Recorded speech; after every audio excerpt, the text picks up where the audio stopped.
Halo, perkenalkan nama saya Eko Mangwika Raditya Gerhareksa dengan NPM 202510121425. Di sini saya akan mewawancarai narasumber yang saya temukan di daerah Pantai Batu Bolong, Desa Adat Canggu. Sebelum itu, saya ingin menanyakan nama dari narasumber. Bapak, boleh perkenalkan diri? Nama Bapak Iwayan Mursado ya. Saya Bapak asli orang Canggu, Desa Canggu ya.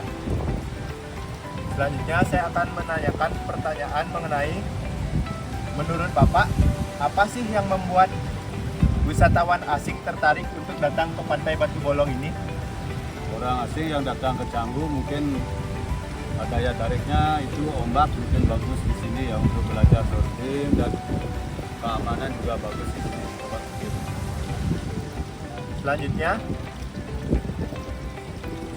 apakah Bapak masih merasa budaya lokal masih terlihat di lingkungan masyarakat di sekitaran desa adat Canggu ini?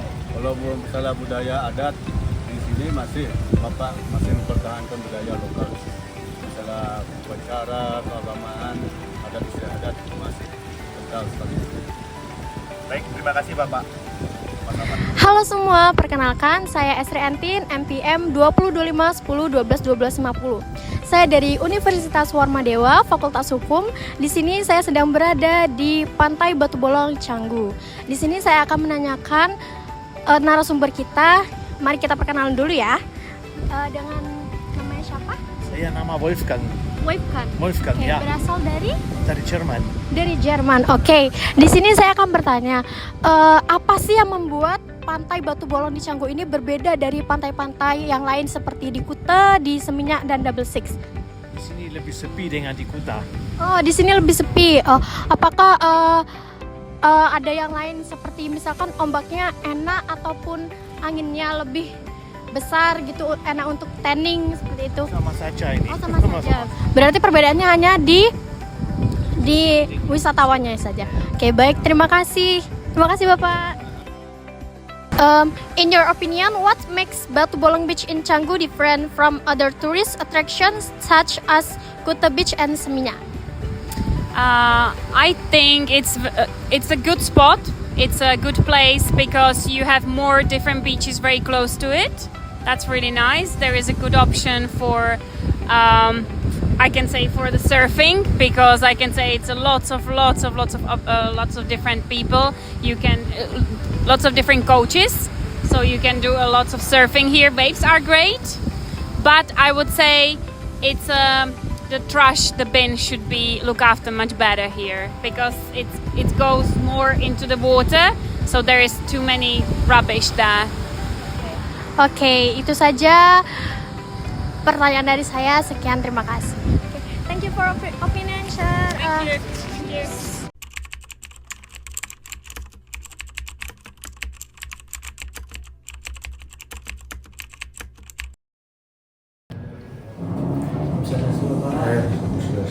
Selamat siang, perkenalkan nama saya Putra Dita Pramana dari Universitas Warmadewa. Saya di sini ingin bertanya beberapa pertanyaan tentang Desa Adat Canggu ini. Mungkin Bapak bisa perkenalkan diri terlebih dahulu. Perkenalkan, Om Swastiastu. Saya Pendesa Adat Canggu Irian Suarsana, jadi pendesa dari tahun 2021 sampai tahun 2026. Di sini saya akan mulai pertanyaannya, Pak. Ya, silakan. Pertanyaan pertama, Canggu ini kan adalah salah satu tempat wisata yang paling banyak dikunjungi. Nah, menurut Bapak apa dampak yang didapatkan masyarakat Canggu dalam perkembangan ekowisata terhadap kehidupan sosial, ekonomi, dan budaya? Baik, pertama, Canggu menjadi destinasi kan demikian yang memang dikunjungi dari banyak wisatawan. Pertama, kami bersyukur sekali Canggu bisa menjadi seperti saat ini, kan demikian. Di dalam perkembangan suatu wilayah, terutama pariwisata, pasti ada dampak positif dan negatif, kan demikian. Harus berdampingan itu, tidak boleh negatifnya saja, positifnya harus berdampingan. Dari dampak positifnya, terutama ekonomi masyarakat di Canggu bisa naik, bisa menggeliat. Kan demikian, dampak ekonominya secara umum pasti akan meningkat. Di samping dampak positif ada dampak negatif terhadap sosial wilayah itu. Kan demikian, keamanan dan lain sebagainya. Itu pasti ada. Tapi bagaimana kita meminit suatu daerah itu, terutama di daerah pariwisata, biar kita bisa berjalan dengan baik. Kan demikian, dampak positifnya apa, negatifnya apa. Dampak negatifnya bagaimana kita meminit itu. Kan itu yang menjadi pembicaraan kita, agar pariwisata yang ada di wilayah itu sendiri, terutama di Canggu, bisa tetap berkembang dengan baik dan ajal.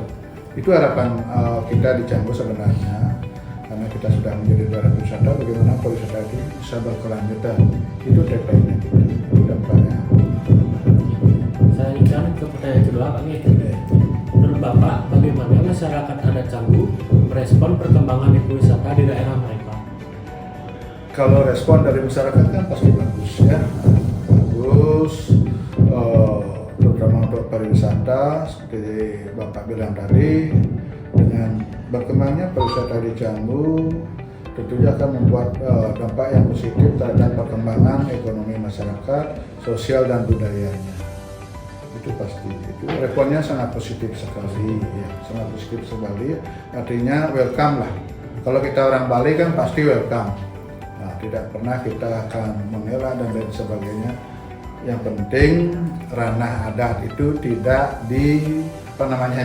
dicekoki, kan demikian. Nah, marwah desa adat itu jangan dicekoki, yang penting ada berjalan dengan baik. Nah, artinya jangan dipakai kedok di dalam adat itu dipakai kedok untuk kepentingan yang tidak bagus.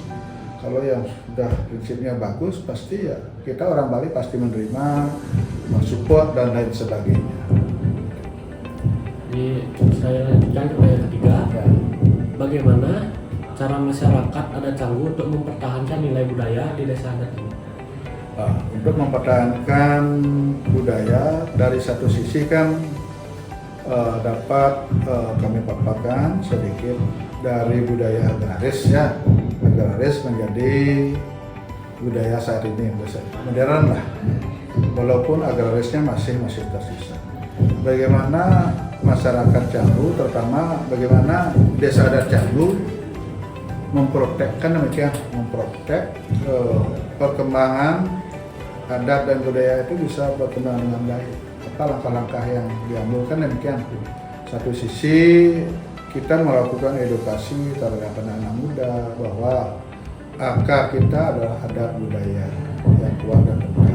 Kan itu yang perlu diedukasi, bahwa biar anak-anak muda kita itu paham bagaimana sih latar belakang kita itu satu.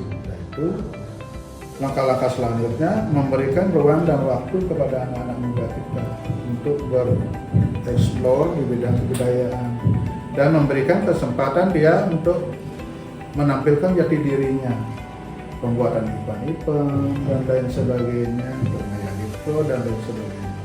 Kalau tidak kita buatkan event dan beri ruang dan waktu, kan pasti vakum anak-anak, ya, pasti vakum anak-anak muda.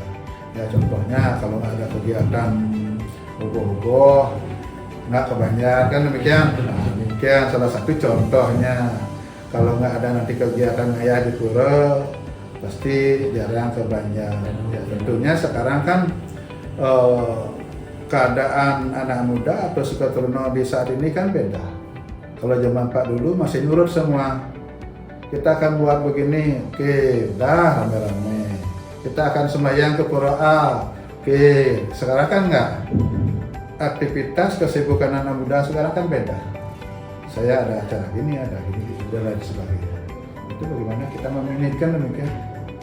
Anak-anak muda sekarang kalau terjun ke banyak itu kan umpamanya rapat atau kegiatan jam 7 malam, nggak bisa jam 7 kan dia rame demikian kan. Ya. Paling cepat jam 8:30 baru clock ya, baru clock ya. Itu sekarang ada dinamikanya ya, karena kesibukan, ada yang bekerja, ada yang kuliah dan lain sebagainya. Kalau dulu zaman Pak ya sedikit, orang kuliah sedikit, orang kerja di saat kita muda juga sedikit. Artinya fokus kita menjadi anak Truno aja. Ada kegiatan bisa kita rame-rame. Sekarang beda. Itu masing-masing wilayah terutama di Canggu, bagaimana memanage itu yang akan kita laksanakan. Dan di samping itu kita melakukan pembinaan ke sanggar-sanggar untuk bagaimana anak-anak muda sedini mungkin itu kita kenalkan budaya kita. Ya, jangan khawatir, walaupun di daerah Canggu pariwisatanya maju, budayanya tetap eksis. Karena satu yang membenteng kita banyak pura di sini. Bukan pura-pura ya, periangan pura itu banyak sekali di Canggu. Dengan kita melaksanakan kegiatan upacara seremoni di pura, otomatis itu budayanya masuk, ya, keseniannya masuk. Apakah dia seni tari, seni tabuh, seni kidung dan lain sebagainya. Dan menunjukkan seni dalam bentuk membuatan penjol. Nah, itu kan salah satu bagaimana kita mempertahankan. Itu edukasi yang kita laksanakan. Intinya memberikan ruang dan waktu. Itu menurut pengamatan Pak, selama ini kalau nggak ada kegiatan ya nggak ada kegiatan. Harus intinya kasih ruang dan waktu.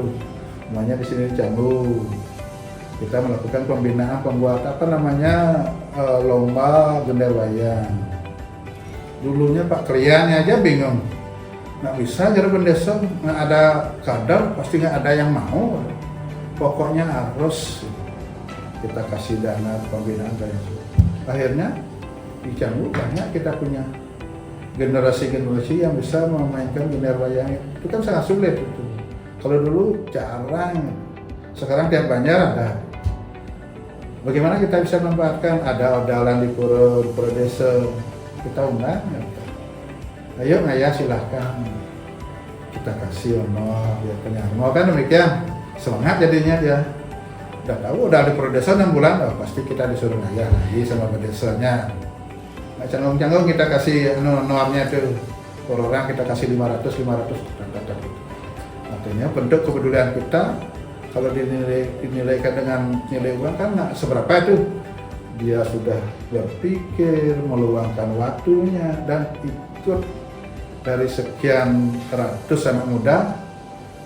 Berapa kita kali 7 kali 4 berapa itu? Nah, demikian yang kita bina. Itu contoh-contohnya yang kita bisa laksanakan bagaimana dulunya masyarakat anak muda itu tidak tertarik menjadi tertarik karena kita melakukan edukasi dan beri kesempatan dia tampil gitu. Kita mempergunakan sekarang gampang ya. Masing-masing Banjar punya acara mau cari gender wayang udah ada, nggak perlu impor ke desa lain. Kan gitu konsepnya. Artinya kita tumbuhkan di sini budaya-budaya sangar-sangar yang ada. Demikian pun ada sangar-sangar sangar topeng.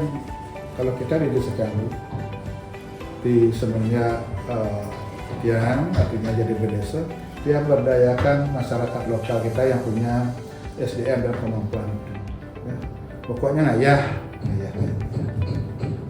Kalau nggak ada sekali di Canggu baru cari keluar. Itu model-model role yang kita laksanakan. Artinya tokoh-tokoh seni itu merasa senang dia. Oh, saya dihargai loh di daerah saya sendiri, kan gitu. Walaupun jelek nggak lucu kan, yang penting tampil aja. Itu deh. Sekian pertanyaan yang sudah saya sampaikan ya. Terima kasih untuk supaya banyaknya saya ucapkan kepada Mas Santi. Oh Santi. Ya terima kasih ya.